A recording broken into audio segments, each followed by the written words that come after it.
Okay, so here we are with our last installment in the Mythbusters series. And we have last two myths, which I think are actually quite important that young people face today.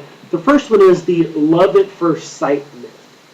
Okay, this claim that somehow what love is this overwhelming force that you have no control over and it just happens to you. And when it happens, you have to follow it. It's this intense feeling of just longing and care for that other person.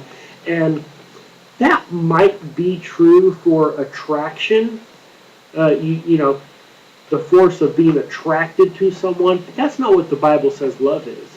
The fact is, the Bible says that love is a willful choice to sacrificially care for another person. Completely different. You might have the feeling, you might not have the feeling, but you still love them. And so the feeling is not what love is. In 1 Corinthians 13, the famous love passage, Paul describes love as patient and kind. It is not self-seeking.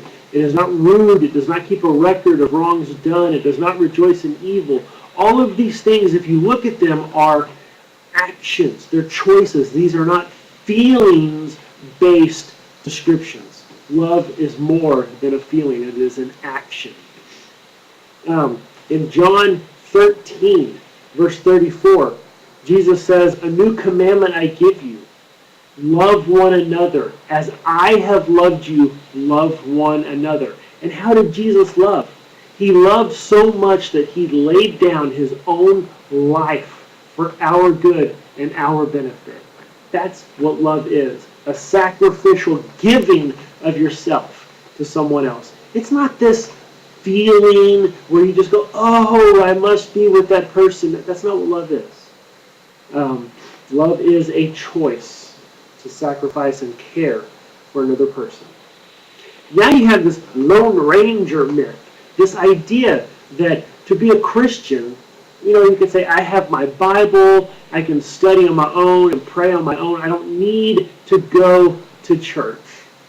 And the truth is that while technically it's true that you can study on your own and you gain wisdom from the Bible through God on your own through devotion, yes, that's true, but the Bible indicates that following Jesus Christ is to be lived out with a group of believers.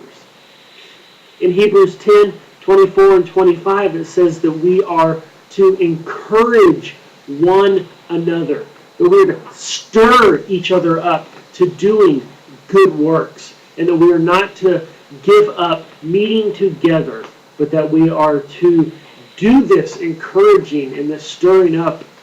And how can you encourage and stir up to love and hold each other accountable and be there for one another if you're not part of a body, if you're not part of a church? And body, that's the way that Paul describes it in multiple places, but in 1 Corinthians 12, he talks about how all the body is made up of different members, and each member has its own function, and each one enriches the overall body, just like your hands and your feet and your eyes. If one is missing, you feel the loss.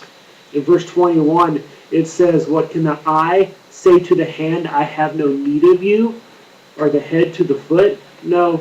See, we are a body in Jesus Christ, and each one of us not only has a valuable role to play in the community of believers, but we need that community.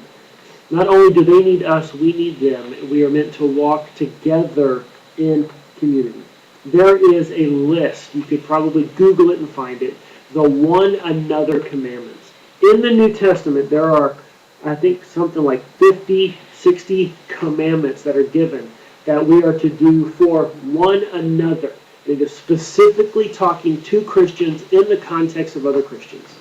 If you're not walking in a community of other believers, how can you fulfill commandments on how to treat other believers? You can't. We weren't intended to do this on our own. God never meant for us to. He created us to be social creatures. So let's go be social and join with a body of fellow believers to strengthen, encourage, and uplift and guide and help one another.